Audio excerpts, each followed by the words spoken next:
하나님의 말씀 빌립보서 2장 5절에서 8절 말씀 함께 봉독하겠습니다. 신약성경 320페이지입니다. 빌립보서 2장 5절에서 8절입니다.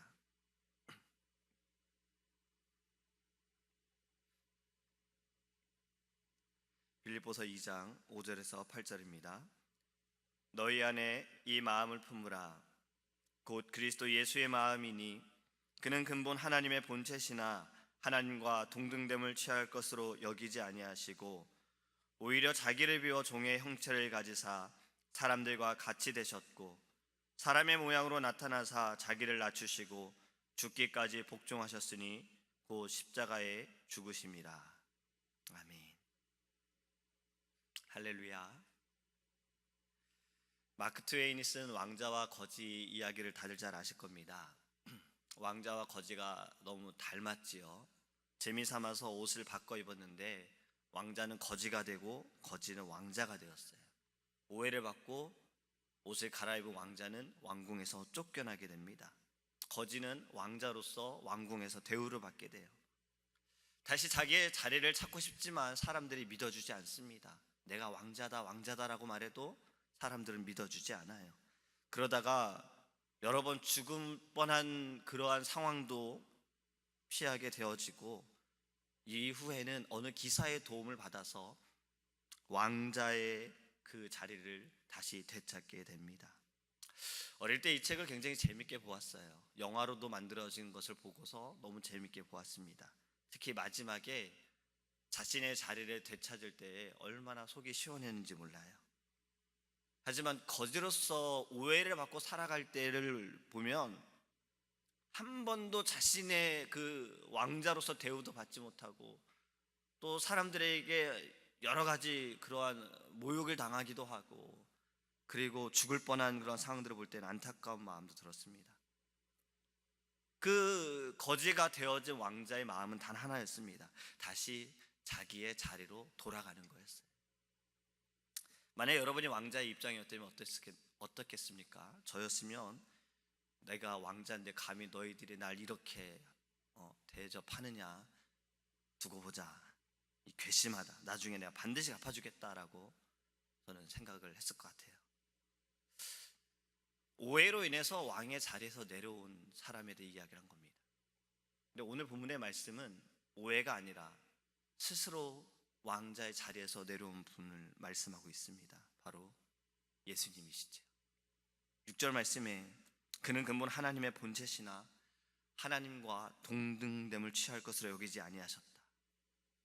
이 말씀은 어제 목사님께서도 말씀하셨어요. 예수님이 예수님의 말씀이시다라 말씀하시면서 예수님께서 하나님이시다라는 말씀을 하셨지요. 그러면서 이 본문의 말씀을 하셨습니다. 하나님과 동등하시나 그 동등됨을 취하지 아니하시고, 그리고 오늘 또 말씀에 오히려 자기를 비워 종의 형체를 가지사 사람들과 같이 되셨다라고 했어요. 앞에서 말씀을 드린 것처럼 오해로 인한 것이 아니라 예수님 스스로가 하나님과 동등되어지는 분이심에도 불구하고 그것을 버리시고 오히려 종의 형체로 정말 거지와 같은 그러한 낮고 낮은 그러한 모습으로 예수님께서 이 땅에 오심을 말씀하고 있습니다. 오늘 본문에 이렇게 분명히 말씀하시죠. 자기를 비웠다라고 말씀하세요. 높은 자리에 있는 사람은요, 내려가는 것을 두려워합니다. 인기 있는 사람들을 보면 이후에 인기가 없어지는 것을 두려워해요. 인정을 받는 사람들은 이후에 이제 인정받지 못하는 것을 두려워합니다.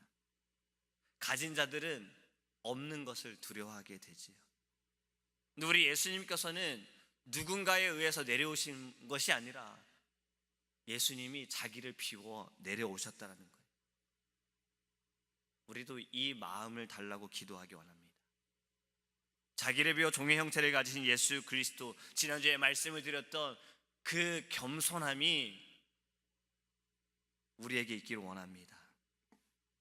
우리는 겸손하기 어렵습니다. 자리가 사람을 만든다라는 말이 있어요. 틀린 말은 아닙니다. 그러나 자리가 사람을 변하게 할 수 있어요. 좋게 변하기도 할 수 있고 나쁘게 변하기도 할 수 있어요. 지난달에 조카가 왔을 때 조카의 꿈에 대해서 처음 알았어요. 목사님이 되고 싶다 그래서 거예요. 자기는 커서 목사님이 되고 싶대요. 근데 그 아이는 저한테 계속 이런 말을 하더라고요. 삼촌, 그런데 목사님은 옛날에 다 깡패였대요. 깡패인 분이 다 목사님이었대요. 그래요. 그래서 아닌데, 우리 목사님도 깡패 아니었는데, 우리 목사님은 아주 어릴 때부터 목회를 하셨고, 삼촌도 깡패 아니었는데, 할아버지도 아니었고. 근데 아이는 그것을 들은 거예요. 엄마를 따라서 어른 예배를 계속 드리고 어느 목사님에게 그런 이야기를 들은 거예요. 그걸 기억하고 계속 그 얘기를 하더라고요. 목사님은 깡패였다고. 근데 정말 옛날에는 그런 분들이 많았습니다. 아주 오래전에 저도 그런 얘기를 많이 들었어요. 깡패였던 분이 복음을 듣고 성령 받고 은혜 받아서 그냥 예수님을 믿은 것으로 끝난 게 아니라 목사님이 되신 분들이 참 많았다라고 저도 이야기를 들었어요. 자리가 사람을 또 만들어가는 거예요. 그 모든 것이 하나님의 그 영이 그 안에 들어가니 변화가 되어지고 또 다듬어져 가게 되는 모습을 저는 많이 보았습니다. 하나님의 부르심에 그들은 종의 자리로서 깡패의 혈기를 벗어버리고 하나님의 그 열심을 가지고 주의 일을 하게 되었다라는 거지요. 이러한 좋은 변화도 있어요. 근데 반대로 겸손하고 열정을 가지고 있었으나 그 자리의 안일함과 사람들의 기대감과 또 자신의 어떤 만족을 위해서 좋지 않게 변화된 일도 있습니다.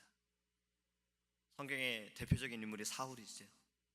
이스라엘의 첫 번째 왕인 이 사울은 자신이 처음부터 왕이 되고 싶었던 이는 아니었습니다. 그도 택함을 받은 자였어요. 왕이 되었어요.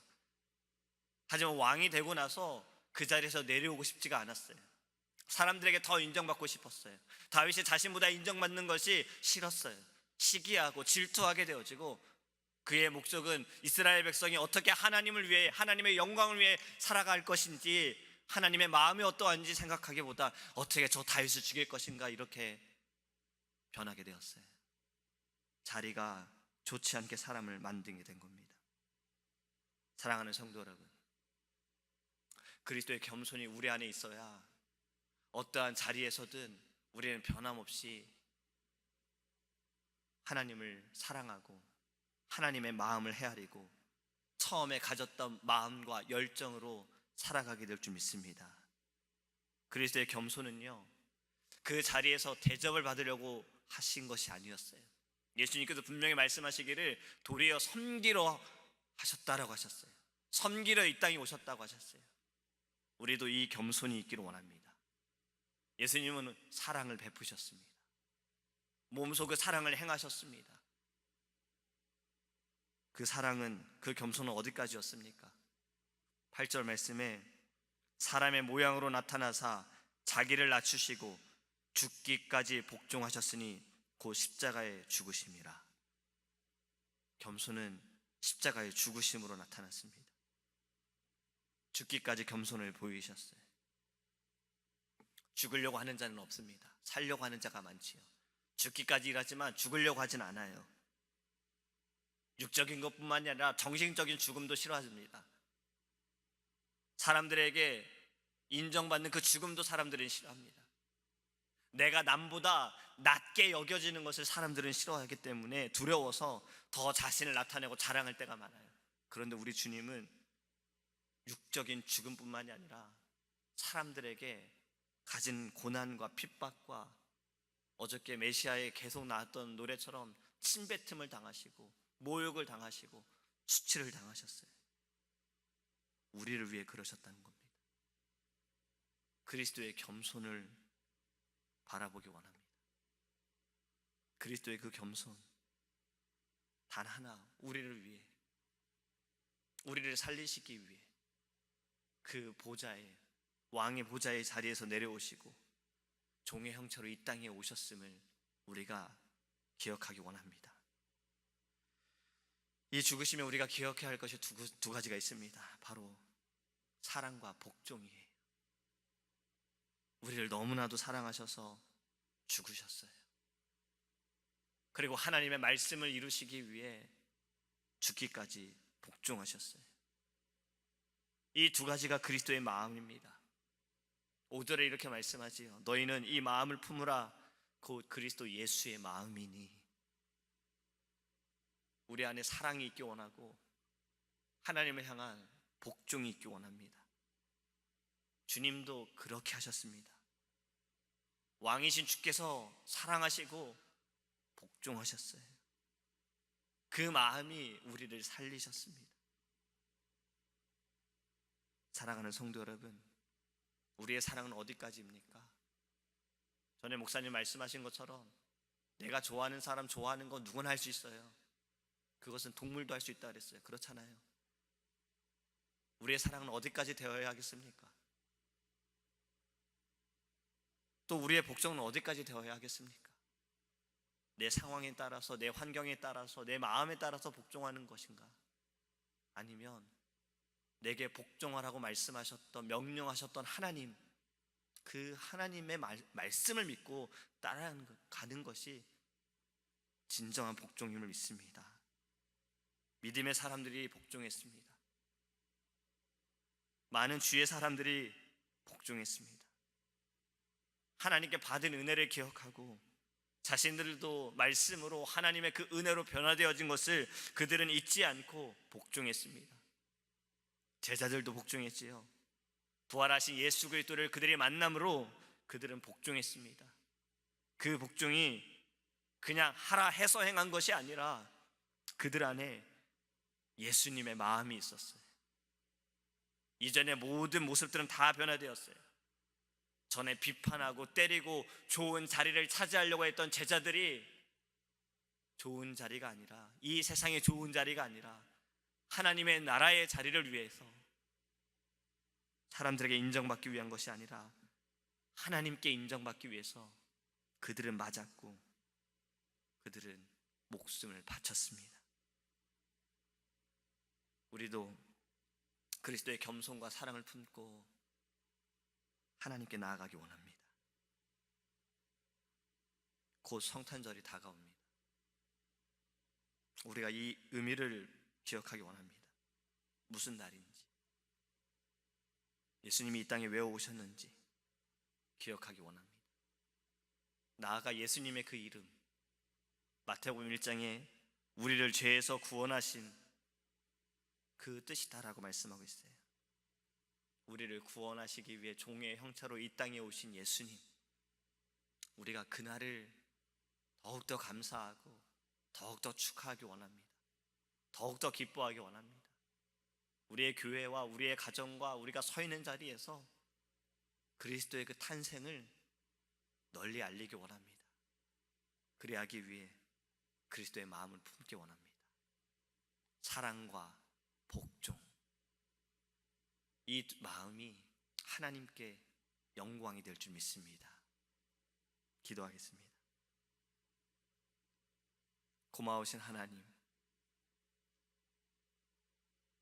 왕의 보좌의 자리를 버리시고 이 땅에 우리를 위해, 우리를 사랑하셔서 우리를 살리시기 위해 종의 형체로, 사람의 모양으로 오심을 감사합니다. 하나님, 우리가 주님 오신 그날 무엇보다 왜 오셨는지를 알고 있는 우리가 더욱더 기뻐하며 하나님 영광 돌리게 하여 주시옵소서. 이 세상의 사람들은 아직도 모릅니다. 그냥 사람들이 기뻐하고 즐거워하는 것으로 그냥 따라가는 이들이 많습니다. 아는 우리가, 그 사랑을 받은 우리가 전하게 하시고 나타내게 하여 주시옵소서. 그래하기 위해 그리스도의 마음을 품기 원합니다. 우리 안에 사랑이 있기 원하고 복종이 있기 원합니다. 우리의 사랑이 주님처럼 사랑받는, 우리에게 사랑을 주는 이들에게만 사랑하는 것이 아니라 주님 말씀하신 것처럼 원수까지도 사랑할 수 있는 마음을 우리에게 허락하여 주시옵소서. 또 죽기까지 복종하신 예수님처럼 우리도 복종하기 원합니다. 내 상황에 맞춰서, 내 환경에 맞춰서, 내 마음에 맞춰서 복종함이 아니라 명령하신 하나님의 말씀을 믿고 복종하게 하여 주시옵소서. 이 사랑과 복종이 하나님 우리를 살리셨습니다.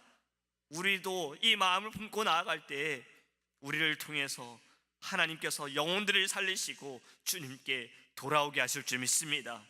귀한 성탄의 날 하나님 많은 영혼들이 하나님께 돌아오게 하여 주시옵소서. 종의 형체를 가지고 이 땅에 오신 예수 그리스도를 하나님 바라보며 우리가 눈물을 흘리며 감사하며 기뻐하며 나갈 수 있도록 은혜를 더하여 주시옵소서. 이 아침에 하나님께 기도할 때 그리스도의 마음이 충만하기 원합니다. 주님, 우리의 모든 삶에서 오직 예수 그리스도의 마음을 품고 날마다 승리할 수 있도록 함께하여 주시옵소서. 감사드리며 예수님의 이름으로 기도합니다. 아멘. 주기도문 하시겠습니다. 하늘에 계신 우리 아버지여, 이름을 거룩히 여김을 받으시오며 나라에 임하옵시며 뜻이 하늘에서 이룬 것 같이 땅에서도 이루어지이다. 오늘날 우리에게 일용할 양식을 주옵시고 우리가 우리에게 죄 지은 자를 사하여 준 것 같이 우리의 죄를 사하여 주옵시고 우리를 시험에 들게 하지 마옵시고 다만 악에서 구하옵소서. 대개 나라와 권세와 영광이 아버지께 영원히 있사옵나이다. 아멘.